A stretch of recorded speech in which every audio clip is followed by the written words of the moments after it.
दाह संस्कार। पुत्र और पौत्र यदि विधि पूर्वक अंतिम संस्कार करते हैं तो वह पुश्तैनी कर्ज से मुक्त हो जाते हैं।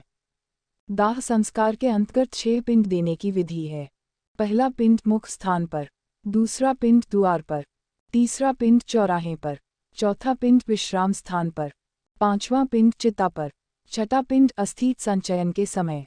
शमशान घाट से आधा रास्ता पर रुककर लाश को स्वच्छ स्थान पर नहलाकर चारों दिशाओं में पूजा करनी चाहिए।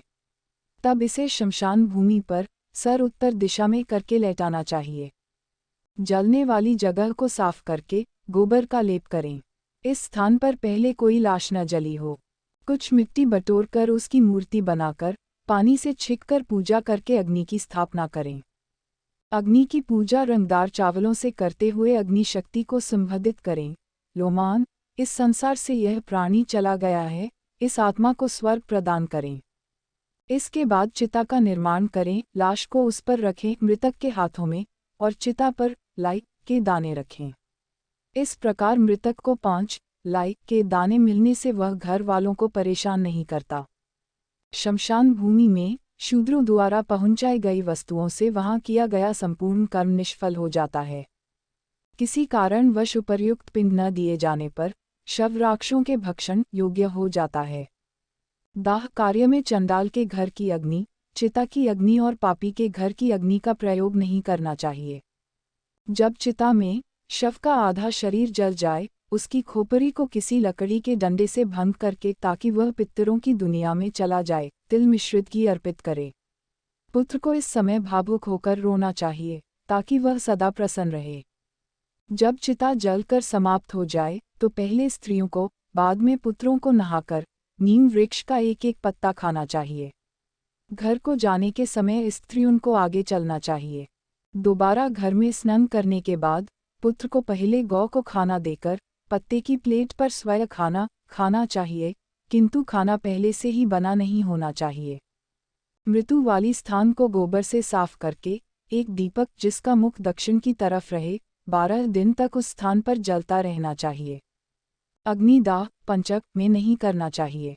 जो प्राणी पंचक में प्राण त्यागता है उसकी मुक्ति नहीं होती। दाह संस्कार भी नहीं करना चाहिए वरना घर में एक और मृत्यु हो सकती है। मास के प्रारंभ में धनिष्ठा नक्षत्र के अर्ध भाग से लेकर रेवती नक्षत्र तक का समय पंचकाल कहलाता है। पंचक में दाह संस्कार करना हो तो कुश के मानवकार 4 पुतले बनाकर नक्षत्र मंत्रों से उनको अभिमंत्रित करके शव पर रख दें और उन्हीं पुतलों के साथ दाह संस्कार करें। पुत्रों द्वारा पंचक शांति भी करवानी चाहिए। 3 दिन तक चौराहे पर या चिता वाली जमीन पर एक मिट्टी के कच्चे बर्तन में, जो कि 3 लकड़ी की डंडियों से बंधा हो, दूध और पानी से भरा हुआ अर्पण करे। दाह क्रिया के बाद अस्थि संचयन क्रिया करनी चाहिए। इसके बाद दाह क्रिया के समय 6 पिंड तथा दशगात्र के अंतर्गत 10 पिंड दान आदि की प्रक्रिया बताई गई है। चौथे दिन अस्थि संचयन करनी चाहिए। यदि कोई रुकावट न हो तो दूसरे अथवा तीसरे दिन भी कर सकते हैं। शमशान घाट पहुंचकर स्नान करके गर्म दुशाला लेकर अनाज का दान, चिता वाली जगह पर देवी देवताओं को नमस्कार करके 3 चक्कर काटते हुए यमाय अथवा मंत्र का उच्चारण करते हुए दूध का व फिर पानी का छींटे देकर चिता में से अस्थियों को इकट्ठा करो। अस्थियों को पालाशा के पत्तों पर रखकर दूध और पानी से छिड़ककर एक मिट्टी के बर्तन में रखें। श्राद्ध की रस्म पूरी करें। एक तिकोने जमीन के टुकड़े को गोबर से पोतकर उत्तर दिशा की ओर मुख करके 3 लाई तीनों दिशाओं में अर्पण करें। अस्थियां इकट्ठी करने के बाद एक 3 टांगों वाले स्टूल पर बिना मुंह ढके पानी से भरा हुआ एक जार रखें। मृतक के लिए उबला हुआ चावल के साथ दही, घी, पानी और मिठाई अर्पण करें। 15 कदम उत्तर दिशा की ओर चलकर जमीन में एक गड्ढा बनाकर अस्थियों वाला बर्तन उसमें रखें। एक लाई इस पर रखकर जलने के समय जो पीड़ा हुई उसे दूर करती है बर्तन को किसी वाटर टैंक के पास ले जाएं। अस्थियों को कई बार दूध और पानी से छिककर संदल आदि से लेपकर पूजा करें। पत्ते के डिब्बे में रखकर अपने माथा और हृदय से छूकर गंगा नदी के बीच में छोड़ें। जिनकी अस्थियां पानी में 10 दिन के अंदर डूब जाती हैं वह आत्मा ब्रह्मलोक से वापस नहीं आती। जितनी देर तक अस्थियां तैरती रहती हैं, वह स्वर्ग लोक में रहता है।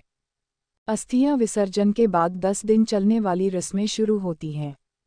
अकस्मात मृत्यु कार्यक्रम की सूची। किसी अज्ञात जगह पर होने से और शरीर न मिलने पर जिस दिन यह खबर मिले, दरभा घास की प्रतिमा बनाकर उसको जलाएं। इसकी राख इकट्ठी करके गंगा नदी में विसर्जन करें। उस दिन से 10 दिन की रस्में पूरी करें। यदि महिला बच्चा होने से पहले मर जाए तो बच्चे को पेट से निकालकर जमीन पर रख दें और केवल महिला को चिता दें। 27 मास तक के बच्चे को मिट्टी में दबाएं। यदि इसकी मृत्यु गंगा किनारे होती है तो इसे गंगा में बहा दें। इनसे बड़े बच्चों को चिता देनी चाहिए और अस्थियां गंगा में बहा दें। बच्चों को खाना और एक एक बर्तन पानी का दें। पेट में बच्चा मरने से कोई रस्म नहीं। शिशु के मरण पर दूध का दान, बच्चे के मरण पर दूध का बर्तन, मिठाई, खाने की वस्तुएं दें। मलिन शौची के बाद मध्यम शौची श्राद्धक विष्णु और 5 देव श्राद्धक एकादश को किए जाते हैं। विद्वान ब्राह्मणों को कुश या चावल के चूरन से ही सांड का निर्माण करके उसका उत्सव करना चाहिए।